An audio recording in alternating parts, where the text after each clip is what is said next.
नमस्कार साथियों, math competition class Amit sir की क्लास में आपका बहुत बहुत स्वागत है। साथियों, आज की इस क्लास में हम रिट एग्ज़ाम 2024 लेवल L2 के सेकंड शिफ्ट जो कि 27 तारीख को हुआ था, उसके मैथ के जितने भी क्वेश्चन हैं उनके आंसर हम देख लेते हैं। पहला क्वेश्चन इस प्रकार है कि कितने समय में 5% वार्षिक साधारण ब्याज की दर से किसी धन के मान में 40% वृद्धि होगी। देखो मैंने क्या किया, मैंने मान लिया कि मूलधन 100 रुपये है, ये हमारा पी हो गया। आर जो मेरी दर है वो दे रखी है हमें 5%। ब्याज कितना हो जाएगा, मूलधन में 40% की वृद्धि वो ब्याज ही होगा, तो ब्याज हो गया 40। सूत्र होता है ब्याज बराबर मूलधन गुणा समय इंटू दर बटा 100। ब्याज हो गया हमारा 40 रुपये, मूलधन हमने 100 रुपये माना है, समय हमें निकालना है, दर हमें दे रखी है 5/100। ये 100 से ये 100 कट जाएगा। 40 बराबर 5 गुणा टी, और टी का मान निकालने के लिए 5 का भाग देना पड़ेगा, 8 बार भाग जाएगा, यानी कि हमारा डी ऑप्शन बिल्कुल सही है, 8 वर्ष। नेक्स्ट क्वेश्चन देख लेते हैं साथियों। नेक्स्ट क्वेश्चन है, आयत चित्र में आयतों जो कि अपन आयत बनाते हैं उनकी ऊंचाई उन वर्गों की होती है। इसका सही आंसर होगा बारंबारता के समानुपाती। किसके समानुपाती होती है, बी ऑप्शन हमारा बिल्कुल सही है। और ये मैंने जब भी ये टॉपिक कराया था उसमें डिटेल से समझाया था, मैं आपको दिखा देता हूँ वापस। साथियों, मैंने जब ये टॉपिक कराया था उसमें लिखाया था आयत चित्र के बारे में, तो अपन पहले ही इसमें लिखाया था मैंने, सबसे पहला पॉइंट ही कि आयत की ऊंचाई जो होती है आयत चित्र में वो बारंबारता के समानुपाती होती है, ये आपको याद रखना था। नेक्स्ट क्वेश्चन देख लेते हैं साथियों। ये हमारा तीसरा क्वेश्चन है कि यदि किसी वर्ग की भुजा 25% बढ़ा दी जाए, मैंने पहले मान ली वर्ग की भुजा 100 है, अब मैंने उसको 25% बढ़ा दिया तो वो हो गई 125, तो क्षेत्रफल कितने प्रतिशत बढ़ेगा। देखो पहले क्षेत्रफल होगा 10,000, 100 इंटू 100, क्यों, वर्ग का क्षेत्रफल होता है भुजा गुणा भुजा यानी कि 10,000, और जब 125 होगा तो 125 गुणा 125 15,625। अब क्षेत्रफल में कितनी वृद्धि हुई, इतना माइनस 10,000 यानी 5,625 की वृद्धि हुई। प्रतिशत वृद्धि कितनी होगी, वृद्धि बटा पहले कितना था 10,000 इंटू 100, प्रतिशत में निकालने के लिए 2 जीरो से 2 जीरो काट देंगे, दो संख्या से पहले दशमलव 56.25 हमारा सही आंसर है, ए ऑप्शन हमारा बिल्कुल सही है। नेक्स्ट क्वेश्चन देख लेते हैं साथियों। नेक्स्ट क्वेश्चन आया था कि एक समांतर चतुर्भुज व त्रिभुज क्षेत्रफल में समान है, वह एक ही आधार पर स्थित समांतर चतुर्भुज की ऊंचाई 2 सेमी हो तो त्रिभुज की ऊंचाई क्या होगी। देखो हमें दे रखा है कि समांतर चतुर्भुज का क्षेत्रफल बराबर है त्रिभुज का क्षेत्रफल, और समांतर चतुर्भुज का क्षेत्रफल होता है आधार गुणा ऊंचाई, और त्रिभुज का क्षेत्रफल होता है 1/2 आधार गुणा ऊंचाई। आधार इन दोनों का समान है इसलिए मैंने यहाँ आधार लिख दिया। समांतर चतुर्भुज की ऊंचाई हमें दे रखी है 2 सेमी, तो यहाँ मैंने 2 लिख दिया। 1/2 आधार समान है, जो आधार ये है वही आधार है, इंटू ऊंचाई हमें ज्ञात करनी है।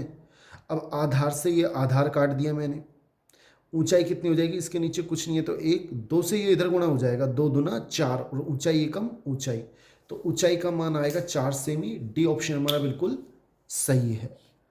नेक्स्ट क्वेश्चन देख लेते हैं साथियों। ये हमारा 5वां क्वेश्चन है, हमसे इसका मान पूछा है। आपको पता होना चाहिए कि 2 की पावर 0, 0 को छोड़कर किसी भी संख्या की पावर 0 हो, चाहे 1,00,000 की पावर 0 हो, उसका मान 1 होता है। 2 की पावर -1 का मान होगा 1/2 की पावर 1, इसका मान होगा 1/2 की पावर 2, और 2 की पावर 2 होता है 4, यानी कि 1/4। अब मैंने तीनों में लघुत्तम ले लिया 4, यहाँ पे 4 बार आएगा, यहाँ 2 का भाग इसमें 2 बार जाएगा, इससे गुणा करेंगे तो 2, 4 का भाग इसमें देंगे 1 बार जाएगा, इससे गुणा करेंगे 1, 4 और 2 6 और 1 7, 7/4 हमारा सही आंसर है, यानी ए ऑप्शन बिल्कुल ठीक है। नेक्स्ट क्वेश्चन देख लेते हैं साथियों। नेक्स्ट क्वेश्चन इस प्रकार है, 3 सेमी भुजा वाले समबाहु त्रिभुज का क्षेत्रफल क्या होगा। देखो समबाहु त्रिभुज का क्षेत्रफल क्या होगा, √3/4 इंटू भुजा का स्क्वायर, √3/4 भुजा, भुजा का मान कितना है 3 सेमी, तो 3 गुणा 3, 3 तिया 9, √3/4 सेमी स्क्वायर, ये हमारा सही आंसर है, यानी कि ए ऑप्शन बिल्कुल ठीक है। नेक्स्ट क्वेश्चन देख लेते हैं साथियों। नेक्स्ट क्वेश्चन है, यदि किसी दिए गए समूह में आंकड़ों के महत्तम मान यानी अधिकतम मान और न्यूनतम मान के अंतर को क्या कहते हैं। हमसे पूछना चाह रहा है हाईएस्ट माइनस लोएस्ट, ये होता है आर, ये सूत्र होता है। आर होता है रेंज यानी कि परास, जिसे परिसर भी कहते हैं, और इसका मतलब हमारा ऑप्शन हो गया ए। नेक्स्ट क्वेश्चन देख लेते हैं साथियों। नेक्स्ट क्वेश्चन है कि किसी घटना ई के घटित होने की प्रायिकता और ई के नहीं घटित होने की प्रायिकता का योगफल क्या होगा। कोई भी घटना घटित होने की और नहीं घटित होने की, दोनों का योगफल हमेशा और हमेशा 1 होता है। इसका मतलब इसका सही आंसर सी है। नेक्स्ट क्वेश्चन देख लेते हैं साथियों। नेक्स्ट क्वेश्चन है, x की घात 3 - 8 का एक गुणनखंड है। एक गुणनखंड क्या है। देखो सूत्र होता है a की पावर 3 माइनस b की पावर 3 का a minus B, A square plus A B, इन दोनों गुणा प्लस बी स्क्वायर। अब एक्स क्यूब माइनस 2 का क्यूब करेंगे, इस पे क्यूब लिख दिया, x का क्यूब 8 को लिख दिया 2 का क्यूब, तो इसका सूत्र क्या होगा x माइनस 2, एक्स का स्क्वायर प्लस इन दोनों का गुणा 2x प्लस 2 का स्क्वायर 4। तो इसके दो गुणनखंड हैं, एक गुणनखंड ये है, एक गुणनखंड ये है। हमसे एक गुणनखंड पूछा है, तो इसमें ये x+2 इसका गुणनखंड नहीं है, x square plus 2x plus 4 इसका गुणनखंड है, यानी ये हमारा सही आंसर है। नेक्स्ट क्वेश्चन देख लेते हैं साथियों। नेक्स्ट क्वेश्चन है, एक्स अक्ष पर कौन सा बिंदु है। आपको याद रखना चाहिए कि एक्स अक्ष पर y का मान 0 होता है, y निर्देशांक, यानी पीछे वाला ये 0 नहीं है, ये 0 है, ये नहीं है, ये नहीं है, केवल ये 0 है। और जहाँ y का मान 0 होता है ये x का मान होता है, ये y का, और y का मान 0 है तो ये x अक्ष पर स्थित है। नेक्स्ट क्वेश्चन साथियों, ये नेक्स्ट हमारा 12वां क्वेश्चन है। यदि किसी घन की पृष्ठीय क्षेत्रफल, घन का पृष्ठीय क्षेत्रफल क्या होता है 6 इंटू भुजा स्क्वायर, ये हमें दे रखा है 600, तो 6 इंटू भुजा स्क्वायर 600 के बराबर हो गया। 6 का जब इसमें भाग देंगे तो यहाँ 100 जाएंगे, भुजा का स्क्वायर, तो भुजा का मान कितना हो जाएगा 10। भुजा का मान कितना हो जाएगा 10, क्योंकि 10 का स्क्वायर है, वर्गमूल करेंगे तो 100 का वर्गमूल 10 होता है। और घन के विकर्ण की लंबाई कितनी होंगी √3 गुणा भुजा। √3 गुणा भुजा का मान होता है 10, यानी 10 √3, ये हमारा सही आंसर है। नेक्स्ट क्वेश्चन देख लेते हैं, इसका मतलब बी ऑप्शन ठीक है। नेक्स्ट क्वेश्चन साथियों, नेक्स्ट क्वेश्चन है कि ये हमें भिन्न दे रखी है, इन भिन्न में सबसे बड़ी और सबसे छोटी, उनका योगफल क्या होगा दोनों भिन्नों का। तो मैंने क्या किया, सबसे पहले देखना होगा कि कौन सी भिन्न सबसे छोटी है, कौन सी सबसे बड़ी है। उसको ज्ञात करने का बहुत आसान तरीका, मैंने सबको 0 0 लगा दिया, 1 0 यहाँ, 1 0 1 0 सब में लगा दिया। और 1 0 लगाने के बाद जब मैं इसमें भाग दूंगा तो ये 5.5 बार जाएगा, 5 9 45, 5 बचेंगे, फिर 5 9 45, ऐसे आप भाग देना जानते हैं। इसमें देंगे 4.2 बार, इसमें 8.4, इसमें 5.4, इसमें 8.7। सबसे बड़ी संख्या देखें और सबसे छोटी संख्या, ये सबसे छोटी है और ये आई है हमारी 3/7 से, ये सबसे बड़ी है और ये आई है 7/8 से। इन दोनों का अगर टोटल करें, लघुत्तम लेना पड़ेगा 56, 8 3 24, 7 7 49, दोनों को जोड़ेंगे 73 आएगा। और 73 में जब आप 56 का भाग देंगे तो 56 एकम 56, यहाँ शेष कितने बचेंगे 17। तो एक सही 17/56 हमारा सही आंसर है, यानी कि बी ऑप्शन हमारा बिल्कुल सी ऑप्शन हमारा बिल्कुल सही है।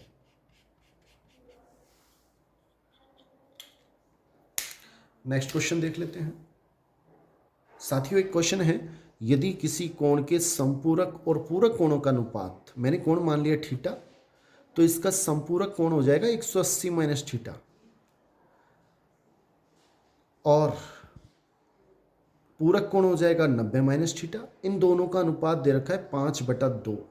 अगर हम इसको इससे गुणा करेंगे तो 360 माइनस 2 थीटा, 450 माइनस 5 थीटा।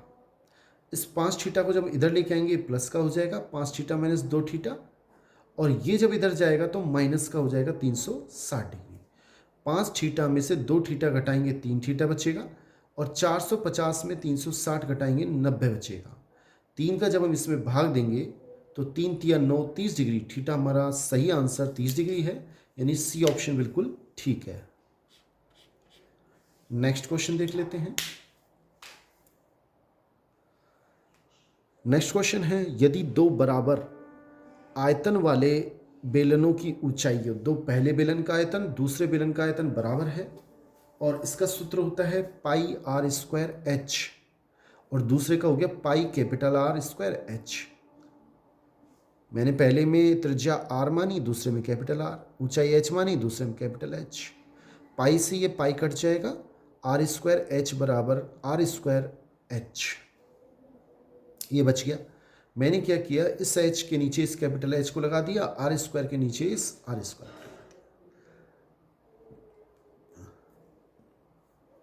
अब हमें दे रखा है कि स्मॉल एच और कैपिटल एच, इनकी ऊंचाइयों का अनुपात हमें 1/3 दे रखा है। तो मैंने इनके स्थान पे 1/3 रख दिया, तो इसका मान आ गया, वर्गमूल करेंगे तो कैपिटल आर बटा स्मॉल आर का मान 1 का वर्गमूल 1, 3 का वर्गमूल √3। अब हमें निकालना है इनकी त्रिज्याओं, त्रिज्या यानी स्मॉल आर ऊपर होना चाहिए, कैपिटल आर नीचे होना चाहिए, तो इसको उल्टा कर दिया, √3 ऊपर 1 नीचे, तो इनका अनुपात आ जाएगा √3:1, यानी बी ऑप्शन हमारा बिल्कुल सही है। नेक्स्ट क्वेश्चन देख लेते हैं साथियों। ये हमारा नेक्स्ट क्वेश्चन है कि घनमूल 7/875 का घनमूल निकालना है। अगर 7 को इससे जब काटोगे भाग दोगे तो 125 बार जाएगा, और 1 का घनमूल होता है 1, और 125 का घनमूल होता है 5, यानी कि 1/5 हमारा सही आंसर है। डी ऑप्शन बिल्कुल ठीक है। नेक्स्ट क्वेश्चन साथियों, हमें क्वेश्चन ऐसा दे रखा है, चित्र दिया हुआ है, यह हमें दे रखा है कि x माइनस वाई का जो कोण है वो अंतर 10 डिग्री है। कोण x का मान हमें पूछ रहा है। देखो कोण x प्लस वाई का मान कितना होता है 120 डिग्री।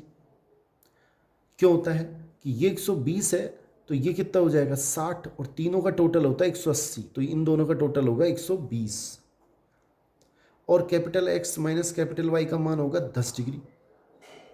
दोनों को हम टोटल कर रहे हैं, समीकरण 1 या समीकरण 2, जब दोनों को जोड़ेंगे तो कैपिटल एक्स कोण और एक्स कोण, 2 कोण x आ जाएगा, ये आपस में कट जाएंगे, एक प्लस का एक माइनस का है। 120 और 10 130, 2 का जब इसमें भाग देंगे तो 130 का आधा 65 डिग्री, यानी कि बी ऑप्शन हमारा बिल्कुल सही है। नेक्स्ट क्वेश्चन देख लेते हैं। एक कारखाने में स्त्री और पुरुष कर्मचारियों का अनुपात हमें दे रखा है। स्त्री 3x है, पुरुष 5x है, और पुरुष ज़्यादा हैं, स्त्री कम है। कितनी कम है 40, यानी 5x माइनस 3x का मान 40 है। 5x में से 3x घटाएंगे 2x बचेंगे बराबर 40। x का मान आ जाएगा 40/2, यानी कि 20 x का मान आ गया। कुल कर्मचारी हमसे पूछ रहा है, दोनों का टोटल 8x कुल कर्मचारी हैं, 8 × x का मान 20, 8 दूनी 16, 160 डिग्री, यानी कि बी ऑप्शन हमारा बिल्कुल सही है। साथियों आज के लिए इतना ही। आपसे निवेदन रहेगा कि आप इस चैनल को सब्सक्राइब करें, लाइक करें, अधिक से अधिक कमेंट करें। थर्ड शिफ्ट की जो वीडियो है वो कल डलेगी। बहुत बहुत धन्यवाद। आज के लिए इतना ही।